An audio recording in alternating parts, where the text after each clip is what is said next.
News just coming in, the United States of America has told its non-emergency staff in Karachi and Lahore to leave. The US State Department says it has ordered non-emergency personnel assigned to consulates in Pakistan's Karachi and Lahore to leave the country with their families. The US said there is no change to the status of its embassy in the capital, Islamabad. Aditya Rajkol still live with us from Israel.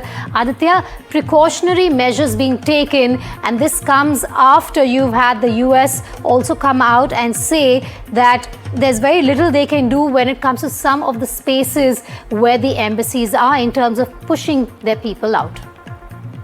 It's a big development coming in, Vedika. This is from Pakistan. This is one country outside the Middle East where trouble has been looming large for the United States. And might I say, this is Trump's favorite country, Pakistan, that we are talking about, where he doesn't seem to have any problem. But now the US Department of State has issued a notification asking the non-emergency staff and their family members to move out and evacuate urgently from the US consulate in Karachi and in Lahore as well. Over the last 3 days, we have seen violent protests in Karachi and Lahore against the US consulate. You would remember that a huge group of protesters violently had attacked the US consulate in Karachi.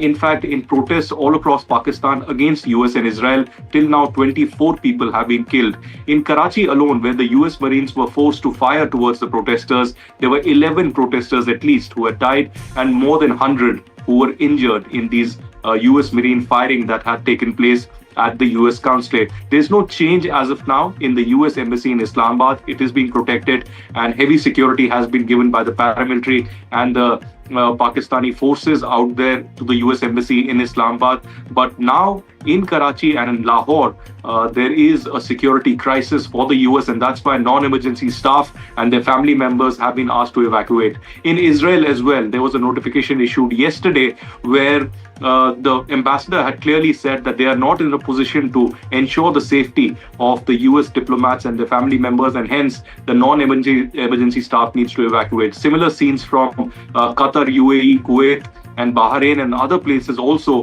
where non-emergency, non-essential staff has been asked to move out. This also comes at a time when the Iranian missiles, the ballistic missiles have hit and the drones have hit several US consulates and US bases across the Middle East, even as the confrontation continues. Stay with me. I have managing editor Shiv Arur also joining me from the newsroom. Shiv, this is the first area outside the Middle East where you have the US asking its non-emergency staff to leave. Frankly, I'm a little surprised, Vedika, that it took so long for the United States to actually issue this order, given that over 20 people were killed, by US Marines as they stormed the US consulate in Karachi 2 days ago. It was one of the most violent incidents. Multiple gunshots happened. This huge Pakistani mob attempted to storm the Karachi consulate, and you saw what happened. It was a very, very violent, ugly scene, and over 20 people killed as a result of their attempt to take over the US consulate was something out of the series Homeland, where a very similar thing actually does happen.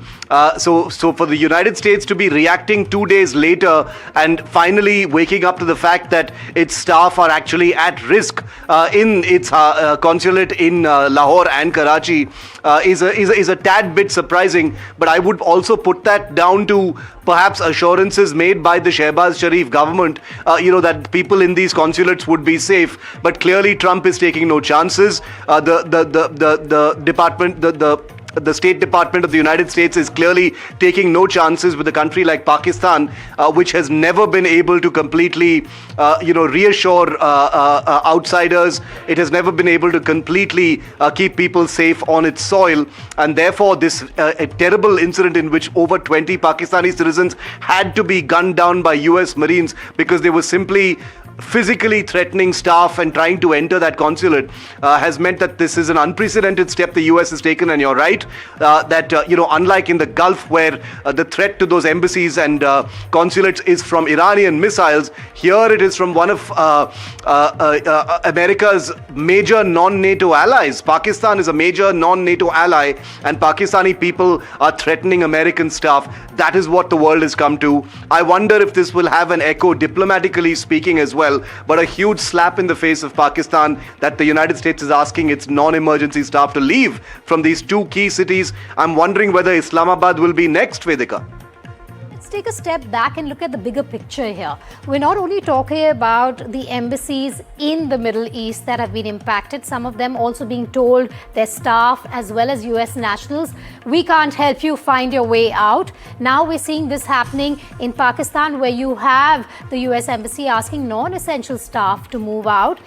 The question I have for you then is, did the US really have a roadmap when they went into this conflict, given that we're seeing the repercussions on the ground for US nationals? You're asking the question, Vedika, that virtually every strategic affairs analyst is asking at this point of time. Companies that do global trade and economics are paying analysts millions of dollars to give them, an understanding that can answer precisely that question. Did America have a roadmap as to what to do next? Did they expect this conflict to last this long? Wasn't a decapitation strike meant to be, a very lightning quick combat operation without dragging on for so long? Today we're into the 5th day of this conflict. The ambit of the conflict is spreading, as we can see in Pakistan as well. Every single Gulf state is directly affected by the combat. Lebanon is about to be invaded from the ground by Israel, making this one of the biggest conflagrations in the Middle East in living memory, even compared to what happened in the 1980s. And therefore, Trump talking about, mocking Iran yesterday and saying that, they are no longer in a position to surrender because we've got this under control. The fact that since last night, combat operations have significantly increased, Vedika, with much more, airstrikes, many more airstrikes actually happening inside Iran. Yes. The message conveyed to me, at least from all this distance away, is that I think the attackers may have underestimated Iran's capacity to hit back and the ability to make the combat actually last this long with a semblance of command and control as far as the Iranian military is concerned. So the echo you're seeing in Pakistan and elsewhere is clearly just a sign of that. All right, thanks for joining me live there, Shiv and Aditya.